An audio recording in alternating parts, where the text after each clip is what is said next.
हिंद दोस्तों, मैं आपका आशीष सर। अपने ऑनलाइन क्लासों में मैं आपका फिर से हार्दिक स्वागत और अभिनंदन करता हूं। और आज मैं आपको पढ़ाने वाला हूं हिंदी का एक विशेष टॉपिक जिसका नाम है वाच्य। वाच्य कहने का मतलब है वॉइस। इंग्लिश में तो हम लोग पढ़ते थे एक्टिव वॉइस और पैसिव वॉइस, लेकिन हिंदी में ये एकदम से बदल जाता है। इंग्लिश में 2 प्रकार का होता है और हिंदी में यह 3 प्रकार का होता है। किसे कहते हैं वाच्य? ऐसा पढ़ाऊंगा कि चाह के भी भूल नहीं पाओगे, सपने में भी याद आएगा वाच्य। ध्यान से देखो, बस बस मेरी बातों को सुनते जाओ। देखो तुम्हारे नस नस में वाच्य समा जाएगा। चलिए देखते हैं।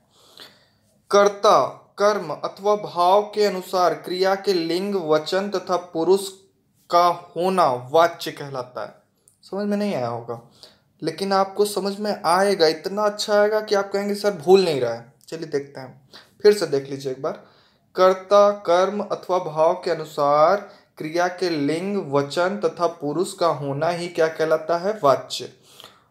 वाच्य 3 प्रकार का होता है। कितने प्रकार का होता है? 3 प्रकार का। कौन कौन सा? कर्तृवाच्य, कर्मवाच्य और भाववाच्य। एक क्वेश्चन यहाँ से आ सकता है कि वाच्य कितने प्रकार का होता है, तो लड़के कंफ्यूज हो जाते हैं कि इंग्लिश में तो 2 ही था, हिंदी में नहीं पढ़ के गए होगे तो तुम तो 2 मार दोगे। लेकिन पढ़ के जाना और बताना कि हिंदी में यह 3 प्रकार का होता है। कौन कौन सा होता है? कर्तृवाच्य, कर्मवाच्य और भाववाच्य। आगे देखते हैं। कर्तृवाच्य, ऐसे वाक्य जिसमें कर्ता की प्रधानता होती है उसे कर्तृवाच्य कहते हैं।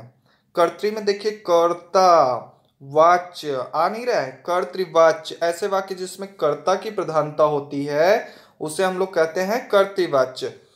इसमें कर्तृवाच्य पकड़ने का विशेष जो ट्रिक है उसको हम लोग देखते हैं। यह सकर्मक और अकर्मक दोनों प्रकार का हो सकता है।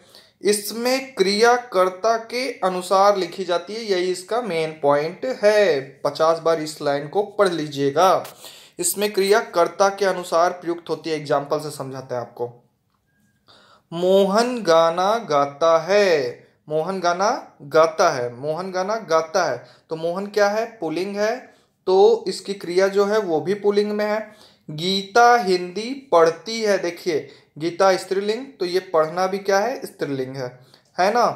राम हिंदी पढ़ता है, ये पुल्लिंग था तो ये भी क्या है? पुल्लिंग है। देखिए कर्म भी है। हिंदी जो है क्या पढ़ता है? तो हिंदी पढ़ता है। क्या पढ़ती है? हिंदी पढ़ती है। लेकिन कर्म के अनुसार नहीं बदल रहा है। यहाँ पे जो बदल रही है क्रिया वो किसके अनुसार बदल रही है? बदल रही है कर्ता के अनुसार। वही हमने आपको डिफिनेशन में बताया था कि यह सकर्मक अकर्मक दोनों हो सकता है। देखिए एक में कर्म है और एक राम पढ़ता है, इसमें कर्म नहीं है, तो भी ये देखिए क्या है? कर्तृवाच्य के अंतर्गत आएगा। डेफिनेशन देखिए, ऐसे वाक्य जिसमें कर्ता की प्रधानता होती है उसे कर्तृवाच्य कहते हैं। समझ में आया ना? हाँ, ये देखो आप समझ में आ रहा है कि हाँ अब तुम लोगों को आ रहा है। ऐसे पढ़ो कि नसों में समा जाए। आगे देखते हैं। कर्मवाच्य, ऐसे वाक्य जिसमें कर्म की प्रधानता होती है उसे कर्मवाच्य कहते हैं। कर्मवाच्य का क्या विशेष ट्रिक है, कैसे पकड़ेंगे? इसमें केवल सकर्मक मतलब वाक्य जो होगा उसमें कर्म आना ही चाहिए। इसमें केवल सकर्मक वाक्य आएंगे।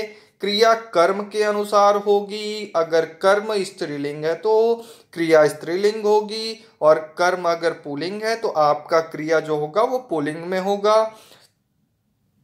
सबसे खास बात, इस वाक्यों में से या के द्वारा का प्रयोग किया जाएगा। ज्यादातर 99% के द्वारा का प्रयोग किया जाएगा। एकाक केस में से का प्रयोग होता है। आगे देखते हैं। गीता के द्वारा हिंदी पढ़ी जाती है। अब देखो गीता स्त्रीलिंग है तो पढ़ना भी स्त्रीलिंग है। तुमको लग रहा होगा सर जी ये तो कर्तृवाच्य में भी आप बताए थे। नहीं बाबू, इधर देखो नीचे वाला एग्जाम्पल। गीता क्या पढ़ती है? गीता हिंदी पढ़ती है, तो हिंदी क्या स्त्रीलिंग है तो ये पढ़ी जाती है। ये देखो मोहन के द्वारा हिंदी पढ़ी जाती है। अब मोहन तो पुल्लिंग था ना, तो यहाँ तो पढ़ा जाता होना चाहिए था। लेकिन यहाँ पे जो क्रिया है वो किसके अनुसार प्रयुक्त हो रही है? हिंदी के अनुसार पढ़ी जाती है। नहीं तो यहाँ पे जाता हो जाता ना बाबू, समझ रहे हो ना।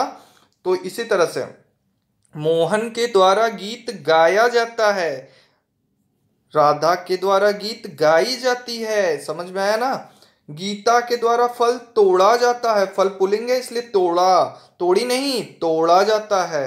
समझ में आ रहा होगा एकदम। अच्छा, के द्वारा देखते ही समझ जाइएगा कि ये क्या है और फल है। क्या तोड़ता है? फल तोड़ता है, कर्म है। और कर्म है तो ये कर्मवाच्य ही होगा, क्योंकि इसमें कर्मवाच्य कर्म होने के साथ साथ के द्वारा का प्रयोग किया गया है। समझ में आ रहा है ना बाबू? देखो ध्यान से एक बार फिर से समझ लेते हैं हम लोग। ऐसे वाक्य जिसमें कर्म की प्रधानता होती है उसे कर्मवाच्य कहते हैं। ये सकर्मक होते हैं, मतलब वाक्य में कर्म आएगा। क्रिया कर्म के अनुसार प्रयुक्त होती है, इसमें से या के द्वारा का प्रयोग किया जाता है। भाववाच्य देखते हैं। ऐसे वाक्य जिसमें क्रिया की प्रधानता होती है, पहले में देखिए किसका? कर्ता का, दूसरे में कर्म का और तीसरे में क्रिया की प्रधानता होती है। ऐसे वाक्यों को क्या कहते हैं? भाववाच्य कहते हैं। भाववाच्य विशेष वाक्य में क्रिया की प्रधानता होती है, बता दिए।